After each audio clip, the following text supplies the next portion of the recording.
Important আরেকটা group verb, এটা হচ্ছে ডাই। এই যে ডাই একটা হচ্ছে শব্দ যার সাথে বিভিন্ন প্রিপোজিশন যুক্ত হয়ে বিভিন্ন প্রকার ভাব গঠিত হয় এবং বিভিন্ন প্রকার অর্থ প্রকাশ করে।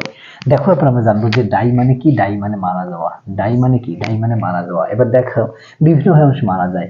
ডাই ফর মানে মহৎ উদ্দেশ্যে অথবা দেশের জন্য জীবন দেওয়া বা দেশের জন্য মারা যাওয়া, ডাই ফর। তারপর হচ্ছে ডাই অফ। ডাই অফ কি? কোনো রোগে মারা যাওয়া। বিভিন্ন ধরনের যে রোগ হয় সেই রোগে মারা যাওয়া হচ্ছে ডাই অফ। তারপর হচ্ছে ডাই বাই। ডাই বাই হচ্ছে কি? দুর্ঘটনায় মারা যাওয়া। বিভিন্ন ধরনের অ্যাক্সিডেন্টে যে মারা যায় সেটা হচ্ছে ডাই বাই।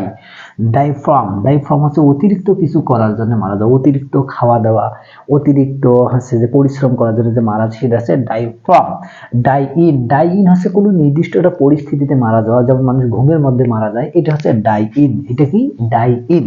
আবার হচ্ছে ডাই অফ। ডাই অফ এটা হচ্ছে একে একে মারা যাওয়া, একটার পর একটা আছে একে একে একে ওর জন্য যখন অনেক মানুষ মারা যায় সেটাকে আমরা কি বলি? Die of. Die of. তারপর হচ্ছে ডাই আউট। ডাই আউট মানে সম্পূর্ণ বিলুপ্ত হয়ে যাওয়া, সম্পূর্ণ মারা যাওয়া, আর কোনো কিছু অবশিষ্ট না থাকে, সেটা হচ্ছে ডাই অফ।